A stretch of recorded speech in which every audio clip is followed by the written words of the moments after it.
савол ин аст ки чаро онҳо дидаву дониста мусалмононро ҳадаф қарор медиҳанд, барои он ки ин як ҳилаи маҳкоронаи расонаҳои ғарбӣ мебошад, ки аз ҷониби сиёсатмадорон назорат мешавад. ва агар таҳлил карда дида бароем, пас метавон бо итминон бидуни ҳеҷ ягон шакку шубҳа ки терроризм монополияи мусалмонӣ нест.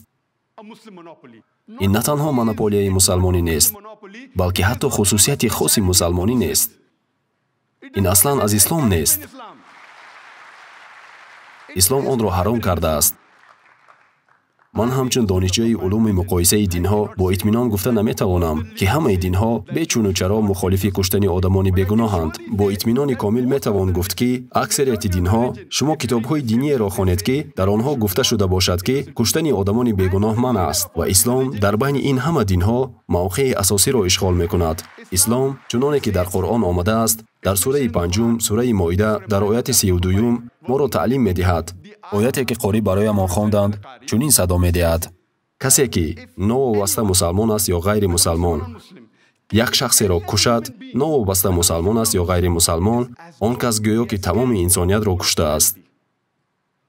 ман бисёр китобҳои динеро медонам ки куштани одамони бегуноҳро маън мекунад. аммо Қуръон на танҳо маън мекунад, балки мегӯяд ки ҳар ки шахсеро бикушад, магар барои куштор ё паҳн кардани фасод дар рӯи замин, гӯё ки вай тамоми инсониятро куштааст. Қуръон як қадам пештар меравад ва мегӯяд ки куштани як шахс баробар аст ба куштани тамоми инсоният. ман ҳеҷ як китоберо нахондам ки дар он гуфта бошад ки куштани як инсон баробар аст ба куштани тамоми инсоният. илова бар ин, дар Қуръон гуфта мешавад ки агар шумо ақаллан як ҷон, ҳатто ҳаёти як нафарро наҷот диҳед, пас ин ба наҷот додани ҳаёти тамоми инсоният баробар аст. калимаи ислом ҳамреша аст бо калимаи салом, яъне сулҳу оромӣ. он аз калимаи арабии силм гирифта шудааст ки маънояш итоат кардан ба Худованди мутаол аст. хулоса маънои ислом сулҳ мебошад. сулҳ тавассути итоат кардан ба Аллоҳ таоло. ислом ҳама намуди терроризм, ҳама гуна амалҳоеро ки боиси марги одамони бегуноҳ мегардад, маҳкум мекунад.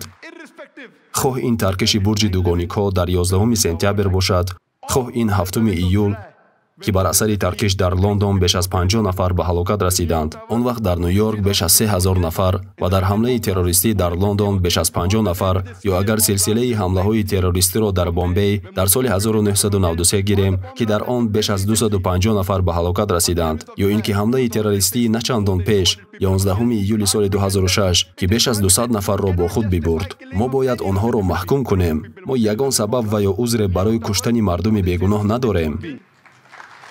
бисёре аз мусалмонон аксар вақт барои писанд омадан ба ҳукуматҳои худ ба ин нуқта мегузоранд, аммо ман ҳеҷ вақт дар ин нуқта намегузорам. ман бардавом ёдрас мекунам ки мо низ бояд кушта шудани ҳазорон афғон дар Афғонистон, кушта шудани ҳазорон мардуми бегуноҳ дар Ироқ, ҳазорон нафар дар Гуҷурот, куштани ҳазорон нафар дар Фаластин ва дар Лубнонро маҳкум кунем. мо набояд нуқта гузорем. аз ки шумо метарсед? ҳама намуди терроризм ки қурбонии он мардуми бегуноҳ мешавад, новобаста аз он ки аз ҷониби мусалмонон ва ё ғайри мусалмонон содир шудааст, бояд маҳкум карда шавад. мо далелҳои қатъӣ надорем ки ҳодисаҳои 11 сентябр ё 7 июл ва ё ҳамлаи террористии на чандон пеш дар қатора аз ҷониби мусалмонон анҷом дода шуда бошад. ин ҳама танҳо тахмину гумон аст. аммо ба ин нигоҳ накарда ва новобаста аз он ки гунаҳкор дар охир кӣ мешавад, мусалмон ё ғайри мусалмон, мо ин гуна амалҳоро маҳкум мекунем ва онҳоро мамнӯъ мешуморем. мо ҳама медонем ки дар аксар маврид динҳо ба куштани одамони бегуноҳ даъват намекунанд. терроризм монополияи ягон дин нест, не. аммо агар шумо таҳлил кунед, баъзан вақт террористон мансубияти худро ба ягон дин ошкоро баён мекунанд. ва агар пайгирӣ кунед, онҳо метавонанд динҳои гуногунро намояндагӣ кунанд.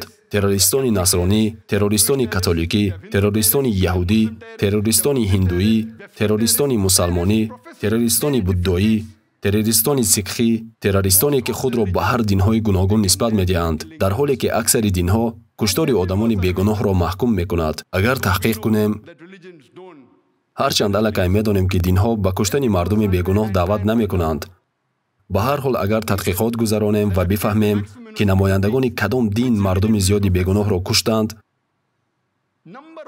пас аз байни касе ки мардуми зиёди бегуноҳро кушт, дар ҷои аввал кӣ меистад?